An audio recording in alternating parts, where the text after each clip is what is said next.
Olá, pessoal, tudo bem? Voltamos aqui, finalizando nosso dia hoje com a última palestra, fechar com chave de ouro, falando ainda da cultura maker. Nós vamos ter agora a palestra do professor Vinícius. O professor Vinícius, ele é mestre em engenharia elétrica pela Universidade Federal do Ceará, possui MBA em gestão pública pela UniBF, possui especialização em projetos de instalações prediais pela Universidade de Fortaleza, planejamento e orçamento público, também pela UniBF, graduado em formação pedagógica, formação para formadores de educação profissional da Universidade do Sul de Santa Catarina, Unisul, graduado em tecnologia eletromecânica pelo Instituto Centro de Ensino Tecnológico, Centec, técnico em eletromecânica pelo Centec também, atua desde 2004 como docente aqui né? Teve uma passagem pelo Senai, e desde 2008 é professor aqui do Instituto Federal, campus Maracanaú. Atualmente ele é coordenador do Centro de Pesquisa e Tecnologia, CPT. Pessoal, vamos iniciar aqui a palestra do professor Vinícius. Não é o professor Vinícius, é o meu colega aqui, ele está aqui do meu lado.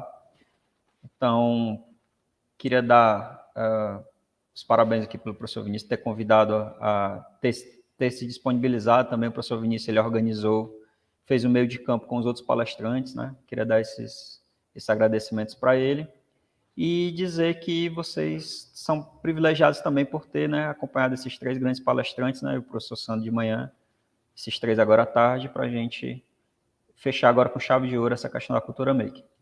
Professor Vinícius, fique à vontade, certo? Qualquer coisa eu estou aqui controlando aqui o ambiente.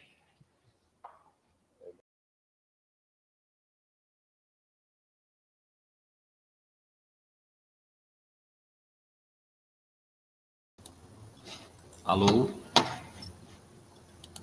Ok o som aí, Fábio? Bom, gente, boa tarde.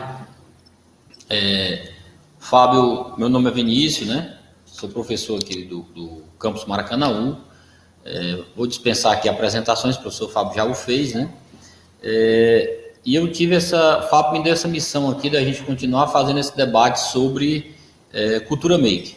Eu trago um estudo de caso, uma experiência que nós vivenciamos aqui no período da crise da pandemia, mas fazendo aí uma transversalidade com as tecnologias, né, com a cultura maker, e eu espero que a gente possa fazer aqui um debate bem descontraído, né, englobando aí todas essas questões que envolvem essa maravilha que é a cultura maker, tá, gente?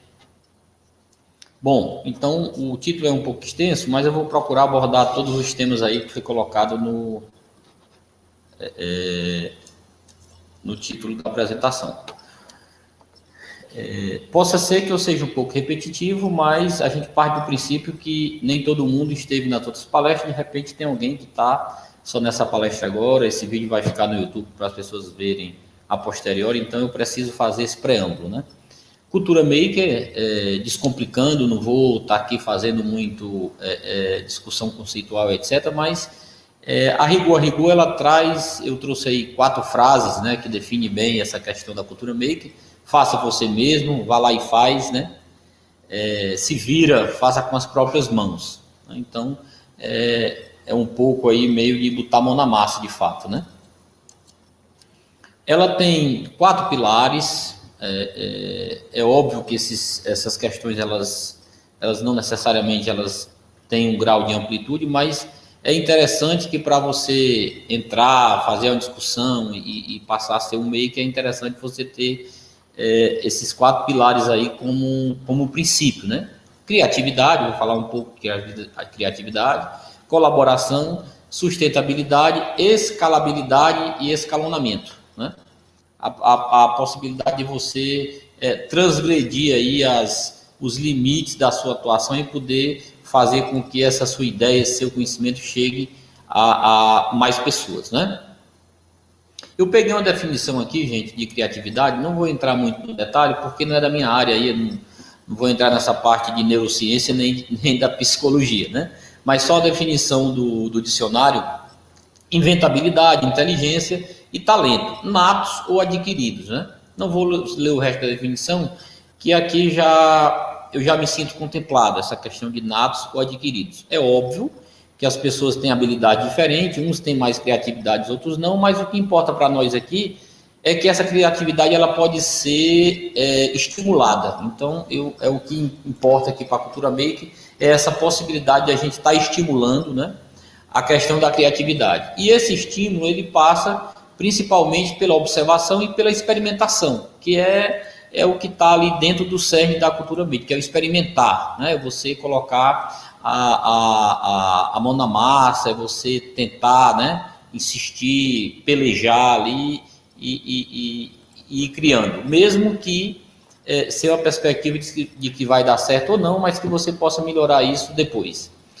E aí eu coloquei uma definição própria, né, criar com as próprias mãos, originalidade, ou seja, ter a ideia e colocar a mão na massa.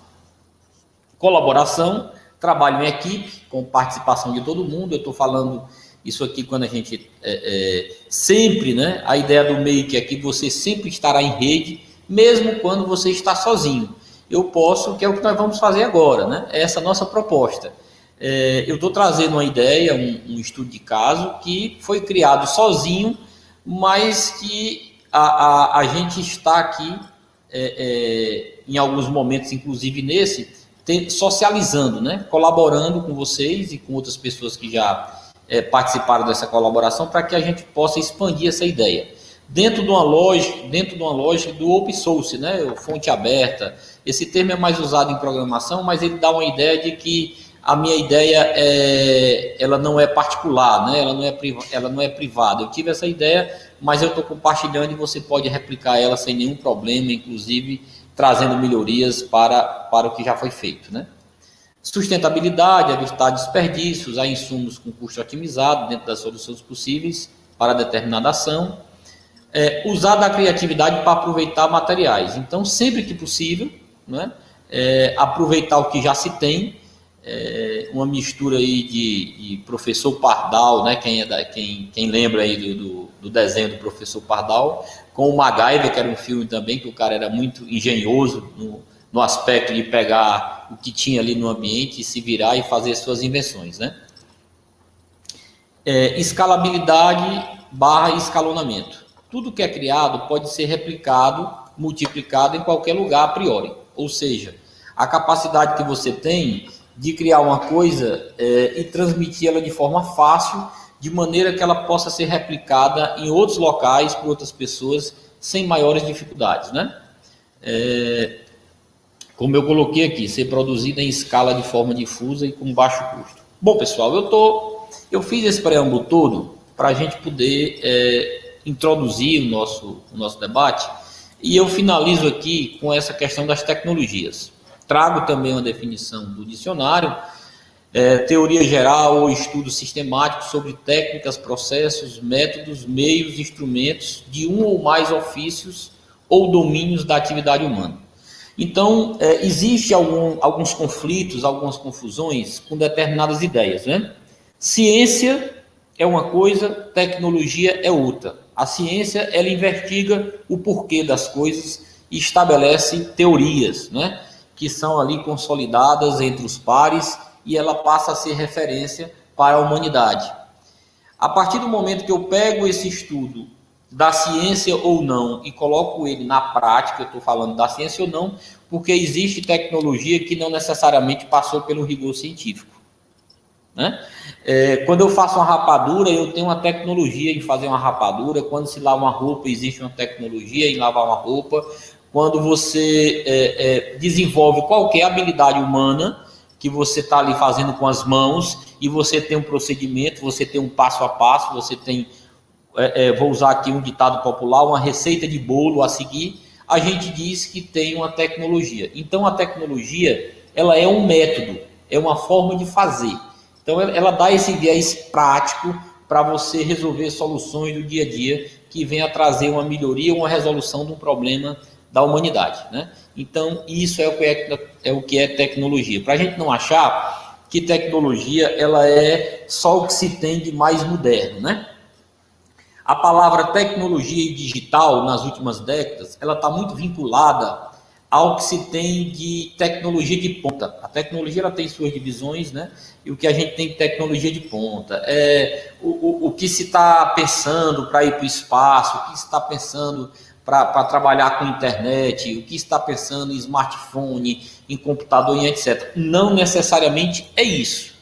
E aqui eu vou fazer um recorte para dizer o seguinte: desde quando a humanidade é a humanidade, que a história do homem, eu vou usar o homem como figura simbólica, que é o que traz é dessa forma que é trazido na literatura, a figura do homem ela está vinculada a utensílios e ferramentas. Toda vida que se acha uma ossada ali pré-histórico do homem das cavernas e etc., sempre do lado daquela ossada você tinha ali uma machadinha, uma faca, um utensílio, uma coisa que o homem desenvolveu para melhorar as suas condições de vida. Então, isso é um marco, né, na história da nossa espécie. A gente sempre está buscando aí esses objetos, eu vou chamar esse termo geral de ferramenta, porque a boa maioria de fato é ferramenta, para que ele pudesse cortar uma madeira, cortar um cipó, enfim, uma carne de uma caça e etc.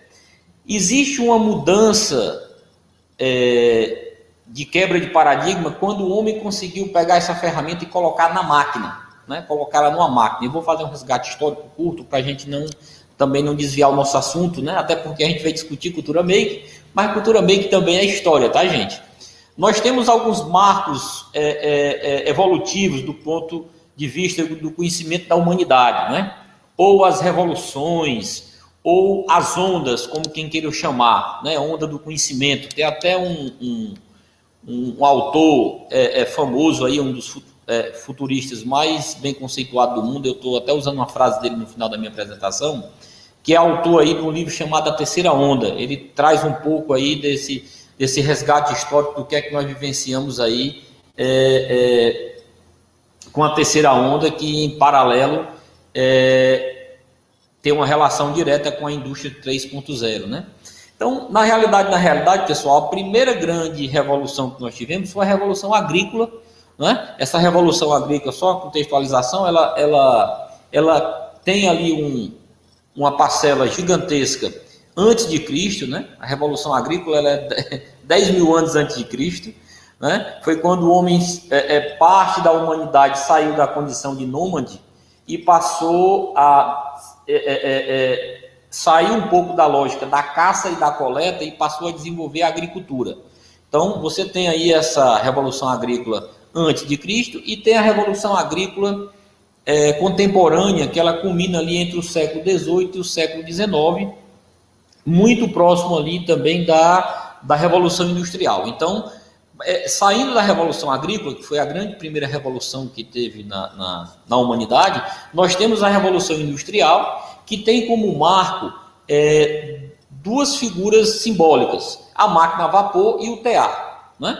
A máquina a vapor foi o momento em que o homem conseguiu desenvolver um equipamento, né, que pudesse gerar força que não fosse a força muscular do homem. E o TA foi a primeira mecanização ou automação mecânica de um processo de fabricação de algum utensílio para a gente, né? Paralelo com isso, nós tivemos também as locomotivas, foi quem possibilitou dar vazão a determinadas produções. Passado isso, nós temos aí um segundo momento, na realidade um terceiro momento, né?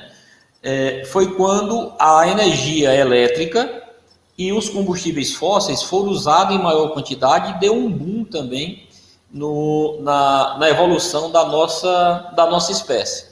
E aí a gente deságua ali no finalzinho da década de 60 para começo da década de 70, mas pegando aqui um marco temporal 68, com o desenvolvimento de semicondutores, a gente sai da eletrônica ali que trabalhava com válvula, passa a trabalhar com o que a gente conhece hoje por chip, né?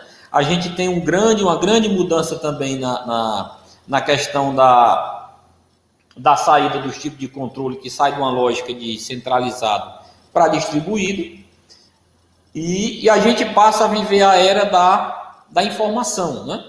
E estamos agora falando na indústria 4.0 e numa era do conhecimento, aonde a gente durante algumas décadas, juntou muita informação e agora a gente está aprendendo a trabalhar melhor com essas informações e transformando ela num conhecimento mais aguçado, mais aprimorado, o que está se chamando, do ponto de vista industrial, da indústria 4.0. Né? E aí vem algumas características-chave também que marcam esse momento. Big Data, Internet das Coisas, tá certo? E uma série de outras ferramentas que dão possibilidade a essa mudança radical de como a gente se organiza. Mas, professor, o que é que toda essa conversa tem a ver com cultura maker? A cultura maker, ela transversaliza todo esse processo, gente, e ela consegue ir e voltar no tempo, para você ver a magnitude que é esse tema que nós estamos debatendo. Porque o homem, em um certo momento, ele perdeu a capacidade fabril manual dele, né? A questão do artesanal. Quando ele, na primeira revolução industrial, que ele pegou a ferramenta que ele usava com as suas habilidades manuais e colocou na máquina, nós tivemos ali uma quebra de paradigma. A cultura make, ela em suma, né? Uma das suas vertentes é fazer uma espécie de regressão desse momento histórico, fazendo com que o homem volte para a sua mão as suas habilidades manuais e de uso de ferramenta. Ao mesmo tempo em que ela quebra a soberania da indústria, porque ela possibilita, a depender das condições financeiras de cada um, que você tenha uma impressora 3D, como essa aqui que está aqui nas minhas costas, e você possa fabricar qualquer coisa, sem necessariamente ter uma forma ou uma matriz para fazer aquilo. Então, a cultura maker, ela tem essa magia de ter essa transversalidade toda, né? De ir do passado ao presente, tá? Das tecnologias mais remotas às tecnologias mais atuais, e trabalhando como protagonista desse processo o ser humano. Então, é nessa perspectiva, né, da gente entender a abrangência dessa cultura maker, que eu vou fazer aqui a discussão sobre o nosso estudo de caso, né? Eu falo em tecnologia, eu falo em soluções maker e falo em soluções maker em momento de crise. Então, eu vou resgatar um pouco aqui a crise. A nossa crise foi a pandemia, né? Não vou estar detalhando a pandemia porque está recente, é conhecimento amplo de todo mundo, mas atingiu o globo, né, de forma devastadora e aterrorizante, culminou em vários colapsos, vários sistemas colapsaram, produção, economia, abastecimento, sistema de saúde, principalmente, que era o que estava sendo mais esgaçado ali naquele momento. E nós vivemos ali momentos de muita aflição, principalmente com relação a dar conta da demanda, sobretudo de insumos voltados para a área de saúde.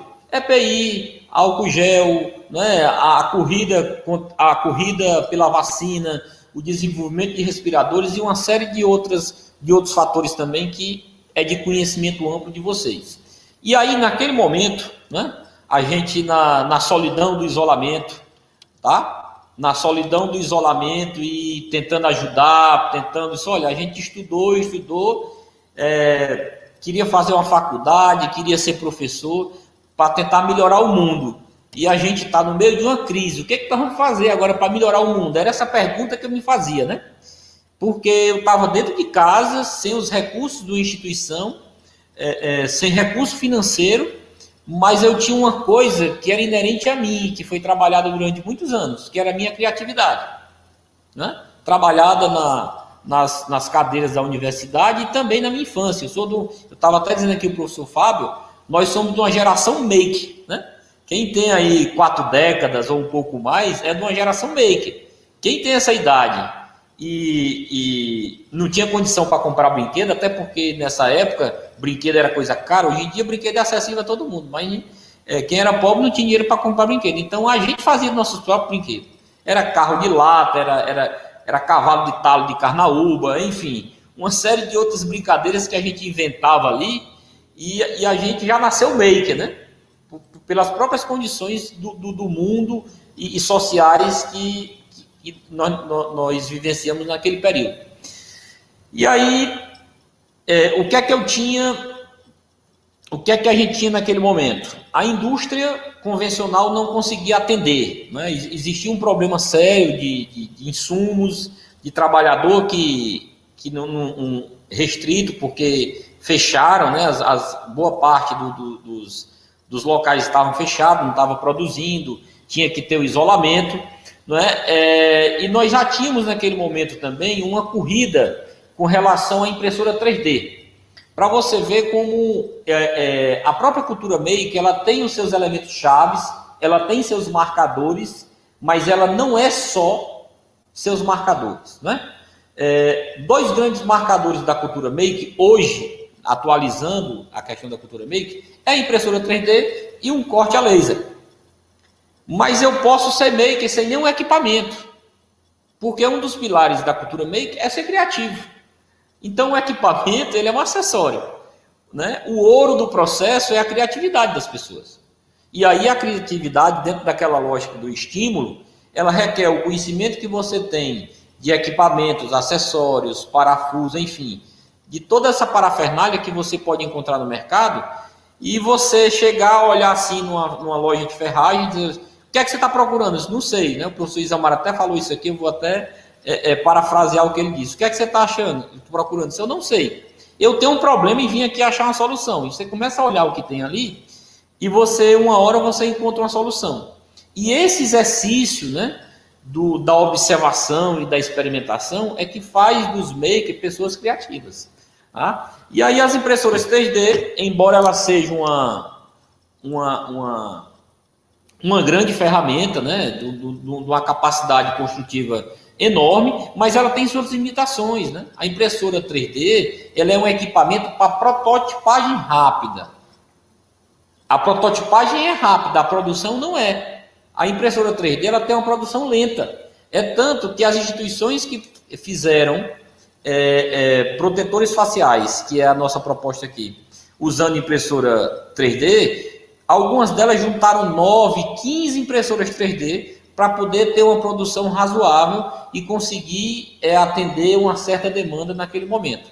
Então, eu tinha uma ideia de que impressora 3D não dava certo para mim. Eu queria idealizar alguma coisa que pudesse suprir a necessidade do protetor facial, atendendo num segundo momento, porque no primeiro eu não pensei nisso, né? Confesso aqui a vocês, as recomendações da Anvisa, mas no primeiro momento eu queria alguma coisa que servisse de barreira para o vírus, mesmo que eu não tivesse garantia, nem fosse dizer, isso aqui protege disso, disso, disso. Eu tinha uma clareza na minha cabeça. Esse protótipo, ele dificulta. Se você não tem nada para se proteger, usando isso aqui, você tem uma barreira mínima.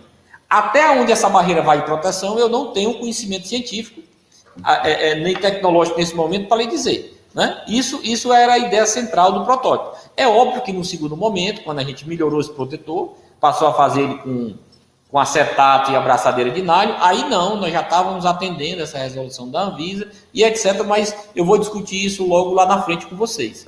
Né? Então a ideia era essa, olha, eu quero alguma coisa que eu possa fazer aqui, eu possa fazer um vídeo e a pessoa possa reproduzir nos locais mais longínquos do país, sem ter uma impressora, sem precisar de grandes materiais e que ele possa ir no comércio, comprar esse material e fazer com as próprias mãos.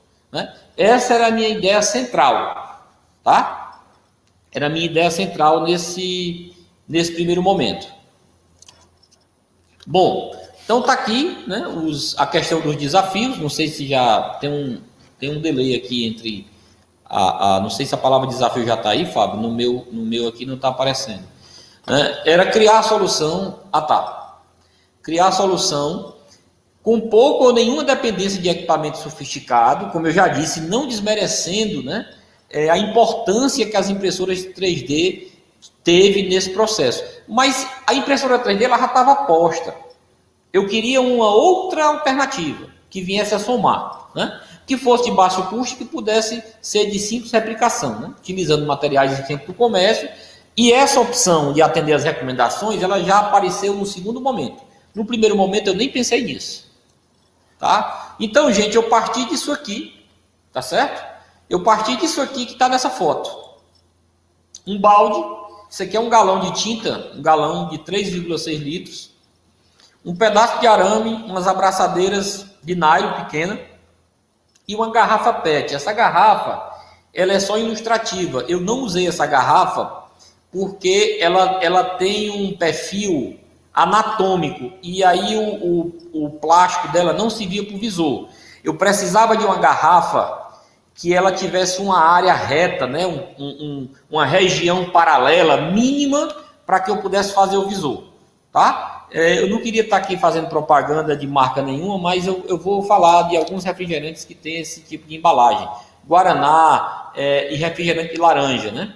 Alguns refrigerantes de laranja, ele tem essa parte central aí do ombro, né, da garrafa ali, quando ele pega o diâmetro maior até próximo do fundo, ele é paralelo. Então era fácil eu aproveitar uma região ali plana, na realidade plana não, paralela, para fazer esse visor. Então eu saí desse balde, cortei o aro do balde aqui, que é a parte mais rígida, parti esse aro no meio para poder dar uma flexibilidade ali, botei uma liga e a alça do balde aqui eu usei para fixar a viseira. Só que tinha um problema, a alça ela era muito mole, então eu usei o arame para fazer uma espécie de sanduíche, né? Ficou a viseira no meio, a alça de um lado e o arame do outro, e prendi com a abraçadeira para aumentar a rigidez. Aproveitei a ponta do arame e virei aqui nas laterais para poder ela fixar, porque senão a alça do balde ia ficar caindo e a máscara ia ficar descendo o tempo todo. Eu vou passar aqui a foto e vou mostrar, né? Aqui essa outra foto fica melhor aqui de ilustrar, tá? Então observe, aqui por dentro tá a alça do balde, por fora eu coloquei o arame, isso aqui é da garrafa PET, ó, a viseira feita com a garrafa PET, e eu prendi isso aqui com a abraçadeira. Aproveitei o arame para virar a ponta dele e travar ele aqui nesse rebaixo do próprio aro do balde, para que essa viseira não ficasse descendo nem subindo, esse arame ficasse mais ou menos alinhando essa extremidade da viseira com a linha horizontal do aro aqui. E aqui, ó, tá aqui o corte e a liga que eu coloquei para colocar na cabeça. É uma solução bastante artesanal, tá, gente? O modelo não ajuda muito, tá? Mas tá aí uma foto da viseira, né, colocada aqui. Então isso aqui pelo menos acalmou meu coração alguns dias, porque eu que saía para ir para o supermercado, para fazer compra, para ir resolver as coisas, e muita dificuldade para comprar máscara no comércio. Não existia ainda. Eu sabia que essa viseira não substituía a máscara, porque ela não consegue prender ali a respiração da gente com uma máscara, então qualquer gotícula que eu fizesse ali podia escapar pelas aberturas do protetor, mas se via como um anteparo. Não tendo outra coisa, isso aqui me ajudaria, né, na dificuldade de encontrar a máscara, por exemplo. Então, eu saí dessa ideia e parti para uma ideia que pudesse ser replicada e usada, vamos dizer assim, oficialmente, né, no setor de saúde, que a gente pudesse ter minimamente uma garantia de segurança sanitária desse dispositivo, tá? Problemas aí do protótipo. A estética não ficou muito boa, né? Vou voltar aqui um pouquinho. Parecia um doido no meio da rua, eu passava nos cantos, as pessoas ficavam me olhando, mas eu só achava graça, né? Você sabe que o inventor, ele sempre vai estar apaixonado pela invenção, por mais feia que ela seja e por mais, como é que se diz, deficiente que ela seja também. Mas ele, pelo menos, tem que acreditar, porque senão a ideia não se consolida. Bom, a estética não ficou muito boa, o aro do balde, do galão, não era anatômico, ele é redondo, né? E ele não é flexível, não tinha como flexibilizar, então ele incomodava. Se você usasse ele muito tempo, ele trazia uma condição de desconforto. O protetor facial em si, ele traz uma condição de desconforto. É tanto que com o andar, né, da carruagem ali, com o avançar da pandemia e a melhoria do conhecimento sobre todo esse processo e tudo, as pessoas chegaram à conclusão que aquele protetor facial ele estava muito mais restrito a quem trabalhava na área de saúde do que a qualquer pessoa, né? Não faria muito sentido qualquer pessoa estar usando. Eu conversei com vários médicos, conversei com gente da área de enfermagem, disse, olha, Vinícius, Esse tipo de equipamento a gente usa mais inclusive quando vai entubar paciente, que é para evitar que jato de secreção bata diretamente no rosto da gente, etc, etc, né? Então é tanto que num período se usaram muito, depois pararam de se usar e a gente passou só usando a máscara, inclusive depois que o ministro da Saúde autorizou, né, de forma paliativa aí, o uso de máscara feita de tecido, né? A garrafa PET que nós utilizamos, como ela era curta, ela não atendia a dimensão do comprimento, né, da altura que o visor necessitaria, né? Essa resolução aqui da Anvisa, ela recomenda que a viseira ela tem que ser no mínimo 240 por 240 milímetros. E a parte aproveitável da garrafa PET, tirando o fundo e o gogó, não dava esse tamanho, ficava curta, né? Mas, é como eu disse, não tendo outra coisa, tá? Era uma barreira. A estrutura física, como um todo, dificultou a higienização, sobretudo aquela questão do arame, né? O arame, ele tinha problema de oxidação, eu tinha muito reentrâncias ali, que poderia acumular sujeira, era de difícil limpeza, enfim. Esse tipo de aplicação, ela precisa ser o mais lisa possível. Qualquer aspecto mais cheio de rebaixo, de ressalto, de reentrância, ele é motivo para acúmulo de sujeira e também contaminação e dificulta a higienização correta, né? Apesar dos problemas, o uso do protótipo na ausência de uma melhor solução conferia um certo grau de proteção, tá? Até que eu precisei, discutindo, né? Disse, olha, eu vou inventar um outro a partir desse, que ele possa atender às condições sanitárias aí, não só sanitárias, mas de segurança também, que a Anvisa, segurança inclusive para corte, né, e etc., que a Anvisa determinou naquela resolução que eu acabei de citar, tá? E aí o outro protetor, ele foi feito com abraçadeiras de nylon, né, de 3 tamanhos, vou já explicar por quê. O visor, eu já passei a usar, vou até pegar um aqui para mostrar a vocês, o acetato que estava sendo usado massivamente por quem estava fabricando protetor facial, né? Então o acetato, eu já tinha uma certa garantia de que estava sendo aceito, né? Ele tinha uma espessura mínima de 0,5 milímetros, etc. E está aqui, né? Esse material aqui é o material utilizado, que está nessa foto, utilizado para fazer esse novo protetor. No comércio, eu só encontrei o acetato na dimensão de 50 centímetros. Eu não gosto nem de falar em centímetro não, gente, porque é um linguajar fora do nosso padrão, né? A gente trabalha com mecânica, a gente trabalha mais com milímetro, né? Mas vamos falar em centímetro, que é uma linguagem mais acessível. E aí eu precisava cortar esse acetato no meio, e para ficar 2 tiras de 25. Eu não ia cortar isso na mão, porque de pedacinho, eu compro, salvo engano, eu acho que 20 nesse primeiro momento, 22 kg de acetato. Então, para eu cortar esse acetato manualmente com a régua, ia dar um trabalho grande e eu ainda corri o risco de se fazer um corte muito irregular, correndo o risco também de deixar pontas ali nesse corte que pudesse vir a cortar as pessoas, né? E uma das recomendações da resolução é que o equipamento não poderia ter nenhuma aresta cortante ou perfuro cortante para evitar acidente no manuseio do equipamento. E eu desenvolvi essa geringonça aqui, não tem nada demais, são cantoneiras aqui, ó, com os tirantes. Coloquei essa borracha para evitar que arranhasse o acetato e diminuir a área de contato. Ela tem essas bolinhas aqui que acaba diminuindo a área de contato. Aqui no meio tem uma lâmina de estilete. Eu vou já mostrar o detalhe aqui, ó. Tá aqui a lâmina do estilete, ó. Exatamente no meio. E esse acetato foi passado aqui por baixo. 2 pessoas, foi manualmente. Uma puxando, eu fiz um corte inicial para poder colocar a ponta do acetato. Era uma pessoa puxando e outra pessoa empurrando o acetato. Em 10 minutos, eu parti ao meio 23 quilos de acetatos. Ganhamos um tempo considerável. E aí, esse 25, embora a Anvisa recomendasse 24 centímetros só, eu fiz com os 25. E na hora que a gente foi entregar para os profissionais de saúde, eu dei a recomendação. Se vocês acharem que o visor está muito grande, está incomodando ou dificultando o trabalho, né? Porque a Anvisa recomenda o mínimo, ela não recomenda ela não diz que não poderia ser maior. Então, para evitar o trabalho e o desperdício, eu coloquei com 25.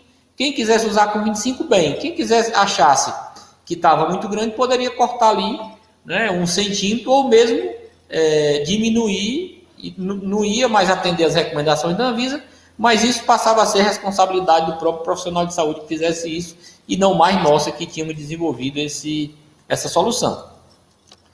Bom, aqui é o detalhe onde o estilete ficou fixado por baixo, né? Aqui é a parte inferior desse dispositivo.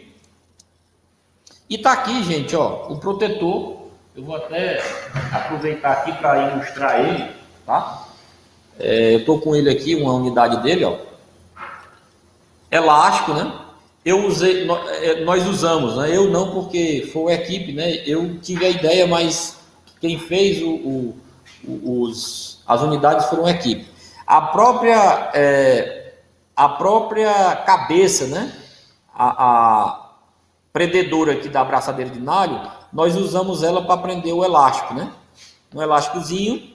Foi dada essa distância para poder isso aqui ficar na testa e eu ter o espaço do nariz e não ficar colado no rosto. A gente precisa ter esse espaço. Todos os protetores têm essa dinâmica. A Anvisa exige na resolução de que a parte que encoste na testa, na cabeça, né, no corpo, ela tenha no mínimo 10 milímetros. Eu usei uma abraçadeira mais grossa, essa daqui tem 13 e alguma coisa, e uma mais fininha para fazer a fixação no estilo sanduíche, né? Uma abraçadeira por dentro, outra por fora, e a viseira no meio preso com as abraçadeiras menores.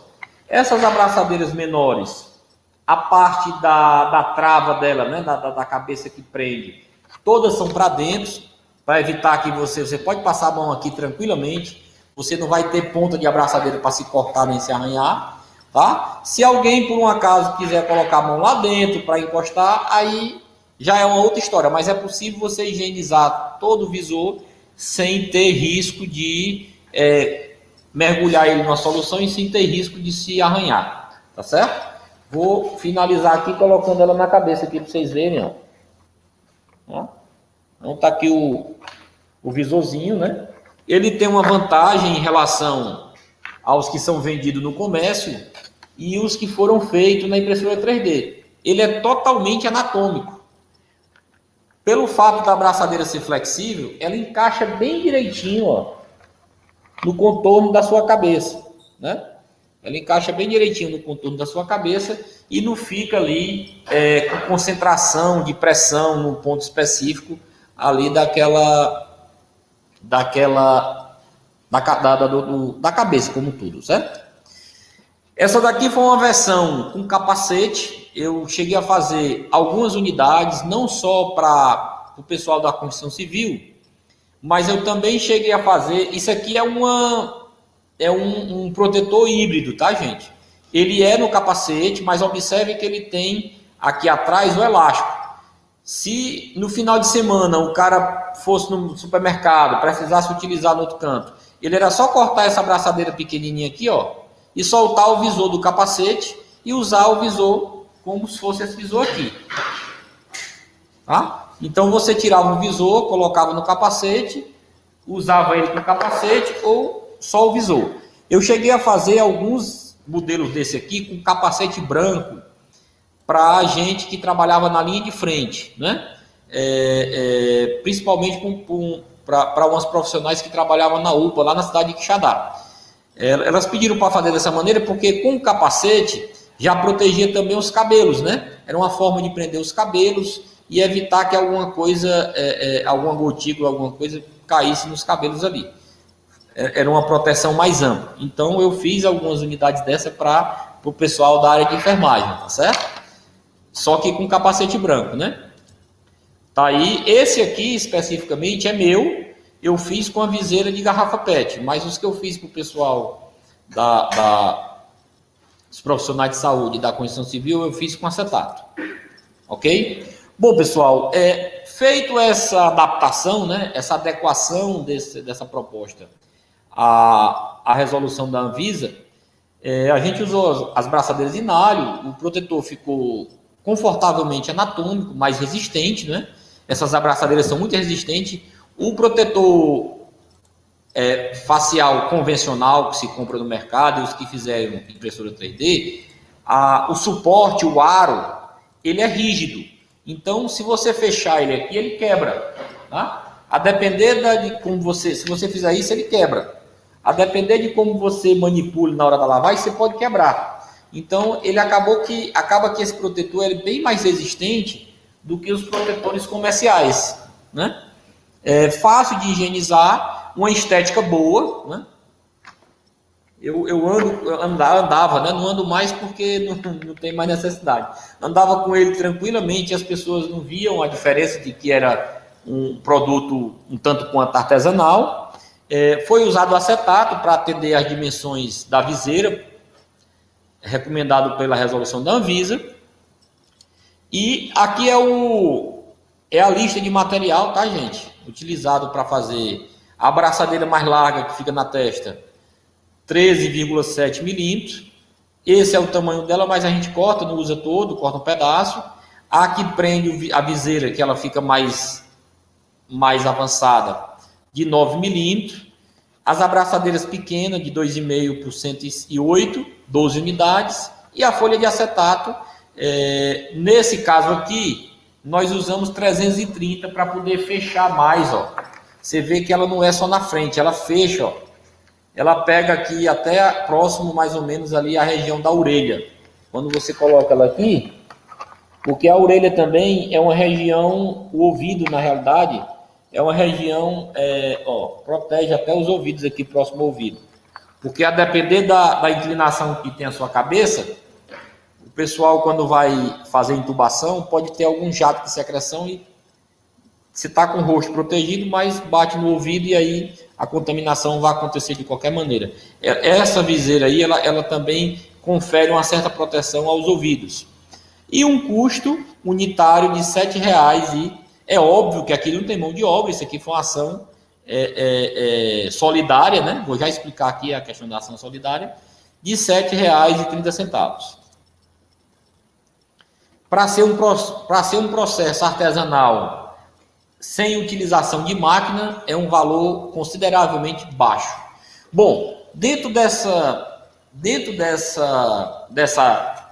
atividade toda, eu trouxe a proposta para a direção do Campus Maracanaú, que na época já estava pensando uma ação solidária, que foi desenvolvida ali em abril de 2020, aonde foi feito produção de álcool 70, sabão líquido, água sanitária, e eu propus que a gente fizesse 200 unidades desse protetor para distribuir com os profissionais de saúde, né? Essa ação beneficiou, gente, 70 famílias da comunidade de Antônio Justo, aqui da região do Maracanaú, e 2 hospitais, o municipal e o da mulher, além de unidade da UPA na Pajuçara. E agora eu vou apresentar aqui os atores, né, desse processo. Eu tive a ideia, mas não teria conseguido esse feito se não fosse essa equipe maravilhosa que eu vou apresentar aqui na sequência.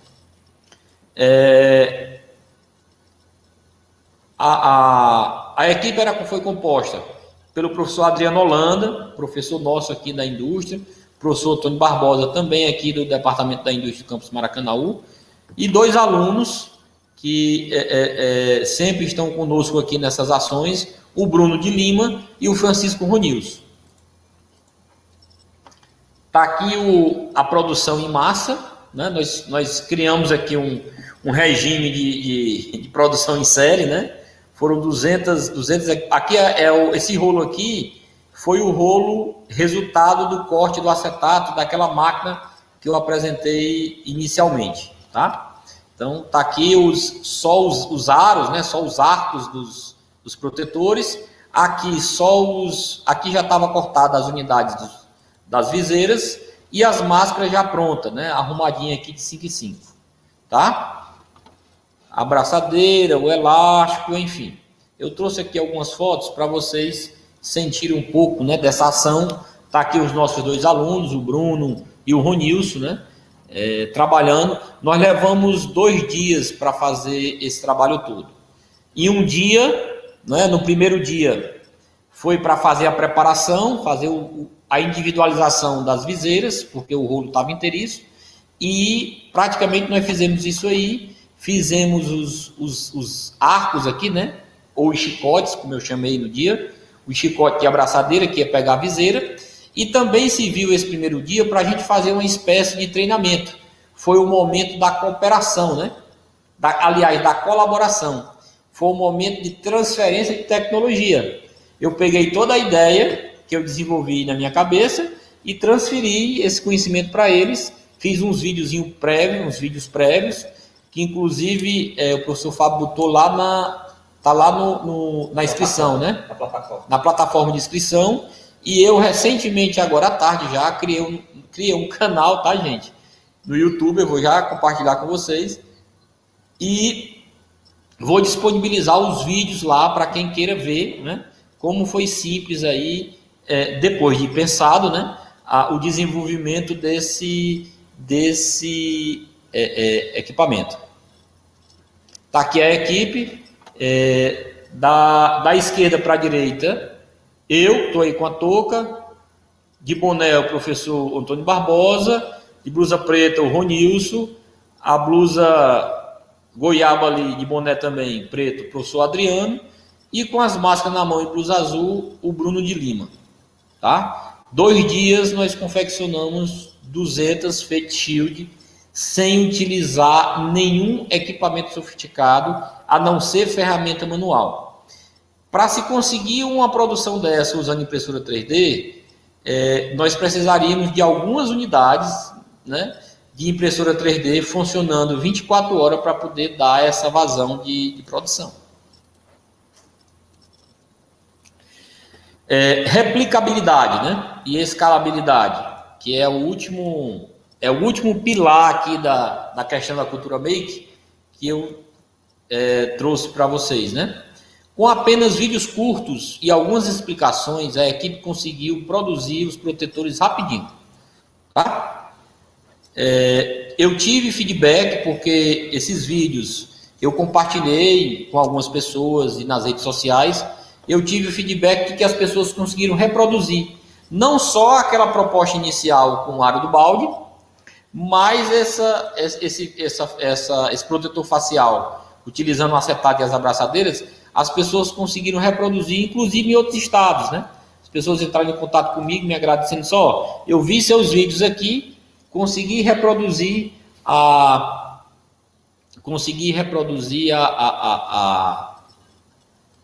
sua ideia de forma fácil, sem maiores problemas e sem uso de equipamento sofisticado. Bom, gente, tá aqui os meus contatos, tá? Eu até exagerei porque essa ação foi uma ação que me trouxe muito orgulho. Eu tenho muito orgulho de ter participado dessa ação, de ter essa equipe, né, de ter esse grupo aí de alunos e professores que colaboraram com esse momento, tá? Horário? Colocar o link ali, colocar o link depois. Tá aí, pessoal. Tá. Então, pessoal, tá aí o meu e-mail, meu celular, Instagram, Facebook e o canal do YouTube acabei de criar, tá, gente? Eu vou botar os vídeos lá. Quem tiver interesse pode olhar e eu vou finalizar essa apresentação lendo essa frase do Alvin Toffler, né? Eu até citei ele antes. É um dos futuristas mais bem conceituado do mundo, e autor do livro A Terceira Onda.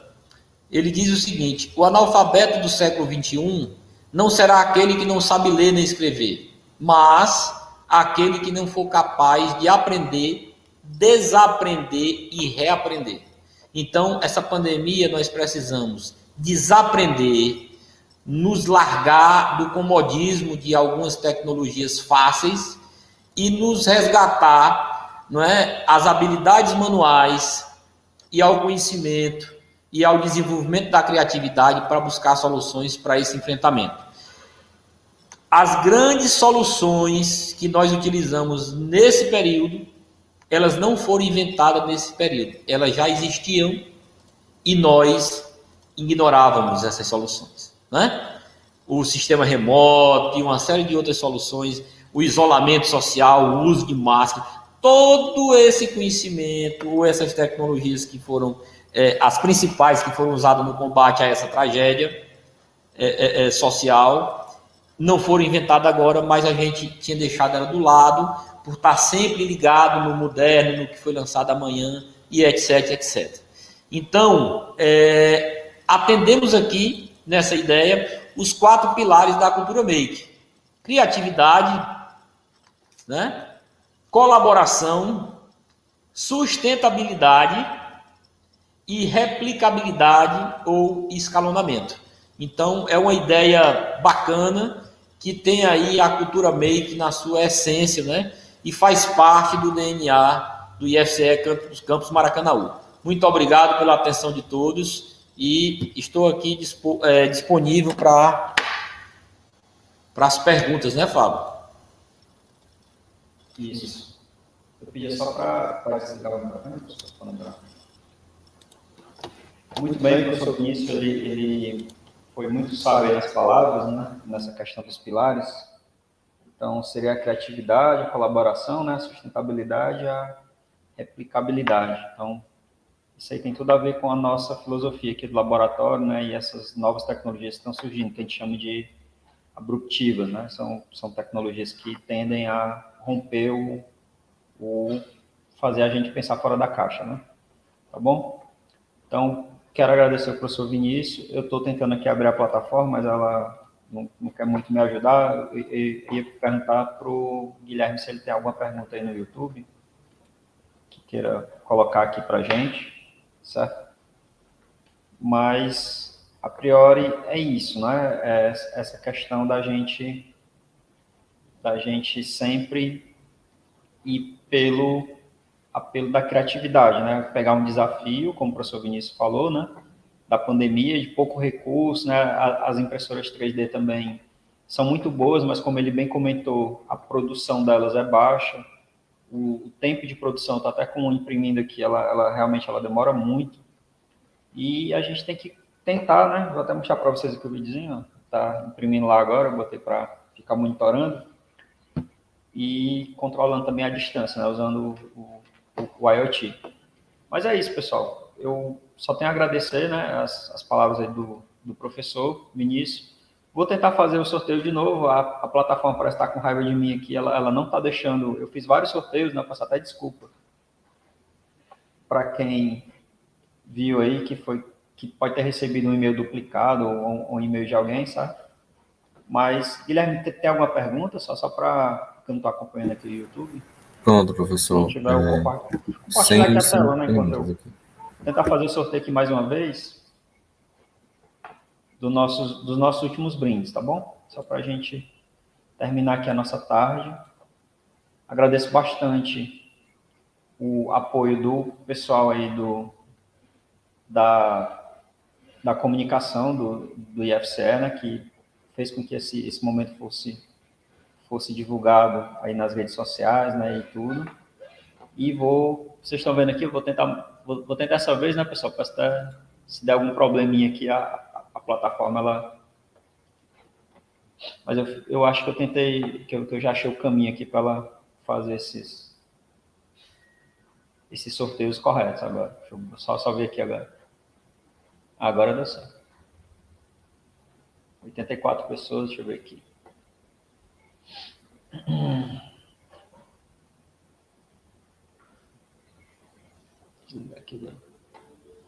Pronto, pessoal. Então, aqui são Emily Pereira, Francisco Alexandre, João Victor de Souza Albuquerque. Eu vou só conferir, né, que depende um pouquinho da presença na palestra, mas eu estou anotando aqui o nome de todo mundo, tá certo? Pessoal, tem alguma pergunta aí, pessoal? Acho que não, né? Alguma coisa? Não, professor, não tem perguntas. Só um comentário do Francisco Araújo, muito boa apresentação. Ok, obrigado aí, Francisco Araújo. É isso, pessoal, espero que vocês tenham sentido um pouquinho do que é a Cultura Maker, o professor Vinícius finalizou aqui com a chave de ouro, né, do nosso evento. Amanhã a gente vai ter só a partir, no final da tarde, eu vou estar vendo aí os trabalhos da Jornada Maker, e a gente finaliza amanhã com a premiação final, tá certo? Os prêmios dos 3 que foram sorteados aqui continuam sendo aquele módulo Bluetooth, o primeiro, o segundo, o suporte, e o terceiro, o suporte também, tá ok? Então é isso, certo? O professor tem pergunta não, né? Acho que não, né? Então, pessoal, muito obrigado. Nós chegamos aqui às 5 horas em ponto, fechando aqui com chave de ouro, como planejado, né, pontualidade britânica. E amanhã a gente finaliza o nosso evento, tá certo? Curtam as outras atividades da SIC. Vamos ter aí eventos agora à noite, amanhã de manhã, então durante toda a semana a gente vai estar propagando essa área científica aqui do campus, né? A pesquisa, a inovação, o empreendedorismo. Muito obrigado, pessoal. Grande abraço e boa tarde. Valeu. Até logo, gente.